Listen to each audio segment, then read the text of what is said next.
Within the 2020s, humanity became obsessed with new forms of technology that were coming out of all of the corporations trying to make their profits and capitalize on being the next best thing. During this time, one piece of technology came to light known as the Braindance, which would allow people to capture their memories and more, allowing them to hear things in the surroundings, use heat scans to see temperatures of the area, and also a full 360 of the location they were in. As this technology grew in popularity, the opinion on it split into two categories: those who saw the technology as a new revelation and those who saw it simply as a threat to society and businesses. Some of those who saw it as the next best thing felt it was a way to further humanity and it would bring an end to unnecessary conflict, bringing about mutual understanding and respect to one another, simply due to the fact that you could see from someone's point of view on what had happened. In legal battles, this would be perfect as you could see the whole event from start to finish. But on the other hand, others just saw this as another form of addiction, bringing about more isolation and societal division and even an identity crisis, with some people believing they had experienced things in their life when actually they had just lived in a BD for too long. But despite the polarizing views, both were right in a way, and within the decades that followed, BDs became the societal norm, with thousands selling worldwide, displaying things that were glamorous and fun like music videos, and even more barbaric things such as live crucifixions, with some individuals wanting to experience death in first person. This rise in the technology allowed for a new job to come to light, that being in the form of Braindance techies and editors. And for one Judy Alvarez, this would become her life, as she would become renowned for being one of the best techies and editors within Night City, playing around with all the subtle details of all of the BDs she could get her hands on. Now working for the Mox, life was to change for her within the year of 2077, with a lot of dark moments challenging her throughout. So who is Judy Alvarez? What is her backstory? How did she get involved with the Mox, and where is she now? Well, in today's video, we will be exploring one of the most popular characters within 2077's Night City. This is the story of one of the best Braindance techies within Night City. This is the story of the Mox's Judy Alvarez.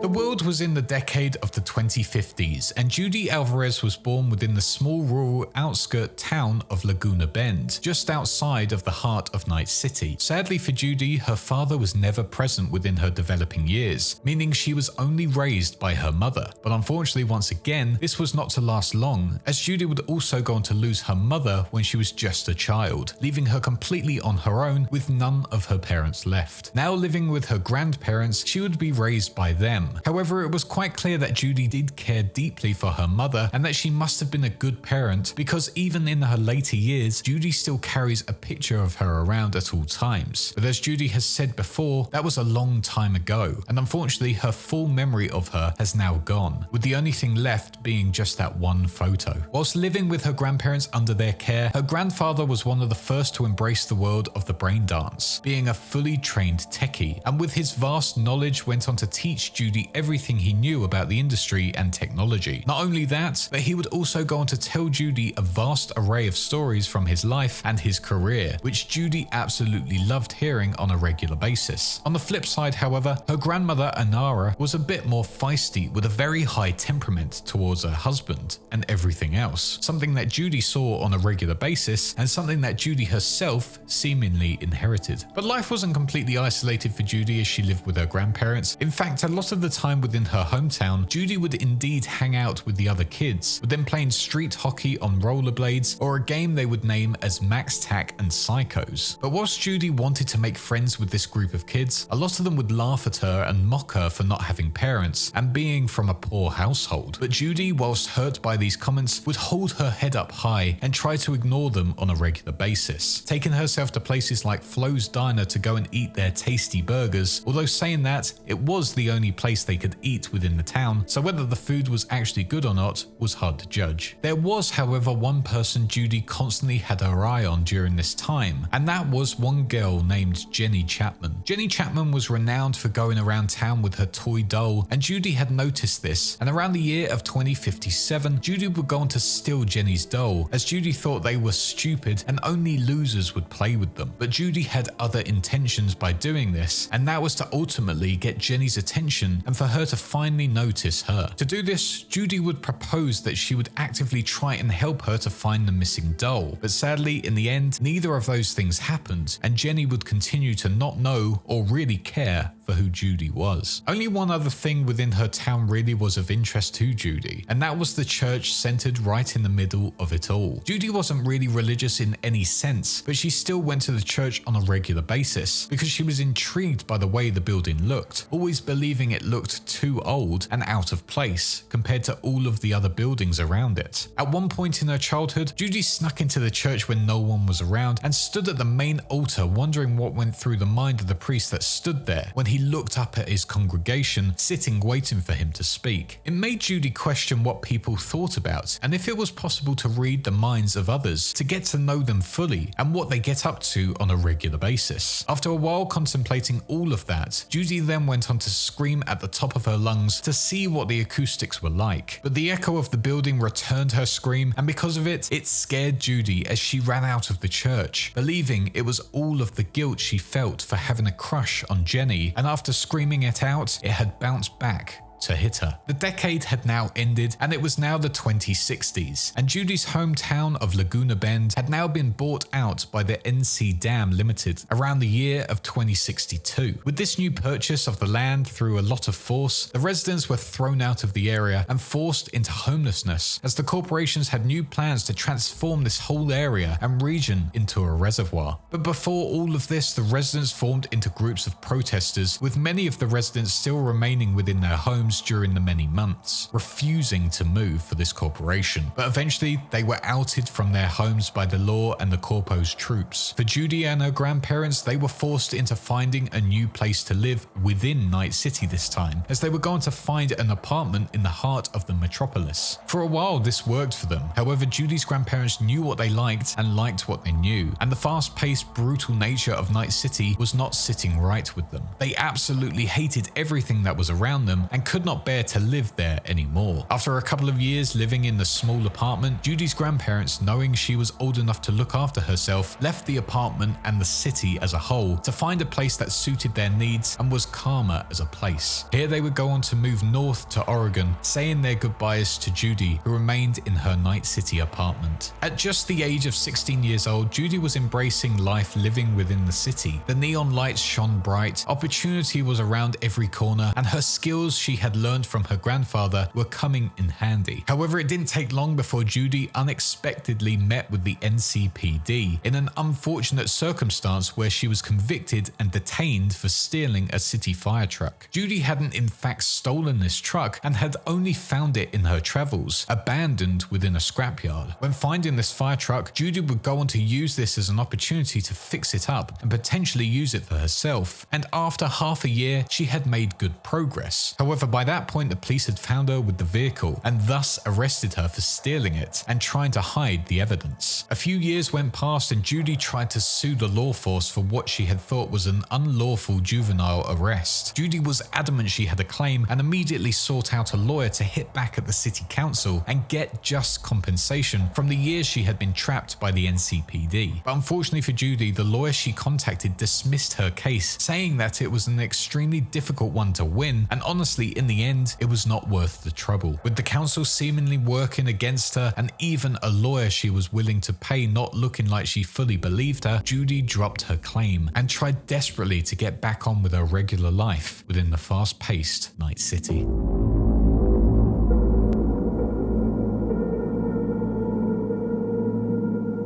The decade was now the 2070s, and Judy was finally using her skills that her grandfather had taught her back in her home in Laguna Bend, as she would go on to become a braindance technician at the dollhouse within Japantown, known as Clouds. Whilst here, Judy would go on to develop relationships with the dolls including Evelyn Parker, Tom Caldera, and Maiko Maeda, with Maiko later becoming her lover. Working together, Judy would help Maiko jump up the ranks pretty quickly by tweaking the stats on her doll chip, also hoping that it would make things better for the both of them in the long run. But life within Clouds didn't seem to be working out well for Judy, as a few months on she would go on to leave the dollhouse and seek out work within another place within Night City that needed her skills as a braindance technician and editor. Here she would go on to find work at Lizzie's Bar as just that, their honourable BD technician and editor, and when joining their workforce would also become part of their small gang within Night City named the Mox. Judy felt the Mox fit her worldviews perfectly. With them she could help improve the lives of night workers and those less fortunate who were living on the streets and make life better for everyone within Night City. As she set up her workstation within the basement of the bar, Judy would continue to work with her doll contacts within Clouds, especially Evelyn Parker, who she regarded as her best friend as well as her lover Maiko. But with all that said, things had changed between the two, as Maiko had found herself rising the ranks at rapid pace, gaining a good promotion. Since this promotion, their relationship had started to become far more difficult, as communication had become limited, with Maiko not really allowed to talk to Judy about company secrets and in general how business was really going. But regardless of this, Judy would continue to visit Maiko within the offices of Clouds every opportunity she could get. But jealousy was creeping in for Judy, as she became envious of how much time Maiko was spending around other girls at Clouds, with Judy even telling Maiko how she felt about the whole situation. But after letting it all out, Judy would get over those feelings, as she just hoped that she could spend some quality time with Maiko and putting her worries to one side. For a while after this, Judy felt her relationship was improving, but that was to come all falling down when one day security stopped Judy from getting into Maiko's office. Throwing her out of the Clouds building, Judy would go home, where she would text Maiko about what had just happened. Maiko replied, trying desperately to excuse herself, saying it was due to procedures. But quickly it became clear to Judy that Maiko was the one who called security in the first place, just before Judy had turned up to see her. Judy, mad with rage, started yelling at Maiko for why she had done these actions. But Maiko tried to cool her down, because if she took this too personally, this would not end well for her and trouble would follow her. For Maiko, she had to keep up some semblance of professionalism, stating that she did not want to lose her position that had taken her so long to achieve, as well as all the hardship she had endured during her time there. As the argument got more and more heated, Maiko would go on to state that this was to help their relationship and nothing more. This was done as she was thinking about their future together and could not understand why Judy was so upset by this whole thing. But for Judy, things were at the worst they had ever been for her. But for Maiko, well, Maiko was doing just fine. But with all this fighting, it became quite clear to Judy that both of their worldviews had changed dramatically, and it was clear that this was not going to work out for these two individuals, and if this was to continue, Judy would just be left behind. Maiko was clearly out for glory and power, and that became evident to Judy, who felt stupid that she hadn't seen this sooner. And now coming to her senses, Judy now only wanted one thing, and that was that Maiko would be chewed up by the world of Night City and spat out. And when that inevitably happened, maybe just then, a part of her old self would come back and would be all that was left of her. On that day, if it did happen, maybe Judy could be friends with her once again. Maiko, however, still believed everything was fine, stating to Judy that she needed time to cool down before they next spoke. But Judy knew there was no coming back from that. For her, it was officially over. As a few weeks passed, Judy demanded that Maiko come to her apartment and take back her clothes. But for Maiko, she didn't care about them or the situation, and instead just told Judy to get rid of them herself. But after saying all that, Maiko did want to go and see Judy within her apartment to talk things out, as she felt things had fallen apart too fast and they could be resolved, as this was just simply all a big misunderstanding. Things didn't need to end that way. But Judy wasn't having any of this. They had talked about everything they needed to, and Judy saw who Maiko really was. They had nothing else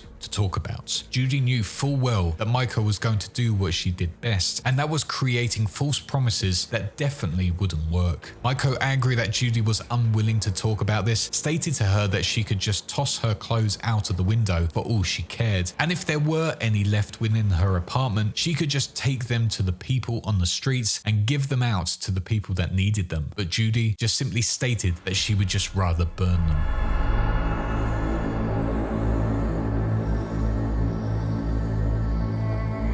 The year was now 2077, and Maiko and Judy's relationship was fully at an end. Judy had now isolated herself for a while and focused most of her time working on her BDs in the basement of Lizzie's bar, helping the Mox at every opportunity she could, and then retiring to her apartment on her own to continue the regular cycle. But after a long time of no communication, Evelyn finally reached out to Judy once again, with Evelyn asking her if she was still cooped up within Susie Q, the leader of the Mox's basement, and on top of that, asked if she was still seeing Maiko. Judy responded to this message, stating that one of those things was true, but not specifying which one it was. The conversation quickly shifted during this, however, as Evelyn stated she needed her for an important favor. Evelyn had acquired a virtue in her travels and needed it scrolled through to acquire its information, and as Judy was the best in the business, wanted her to be the one who could do it for her. If Judy were to accept this favor, Evelyn promised that she could have a life that would be free of work, and Judy could finally focus on her art. With all of that stated to Judy, Evelyn asked to meet with her, asking where she could find her, with Judy simply replying, within Susie Q's basement. Heading to Lizzie's bar, Judy and Evelyn would sit at the bar itself, talking to one another about what had been going on in the years prior, and also waiting for Evelyn's contact to finally appear. As her contact did make an appearance, Judy got up and went down to her equipment within the basement, and waited for the two to come down so they could begin their work. Judy would go on to eventually meet with Evelyn's contact V, and would teach them the ways of BD editing, utilizing all of her incredible equipment to explore the audio tracks, infrared tracks, and the 360 exploration. Eventually the three, as well as the Netrunner T-Bug, were able to view Evelyn's virtue she had captured during her time within the Konbeki Plaza penthouse, and with all of that information, V could continue their mission trying to raid the Arasaka Corporation and stealing the precious artifact known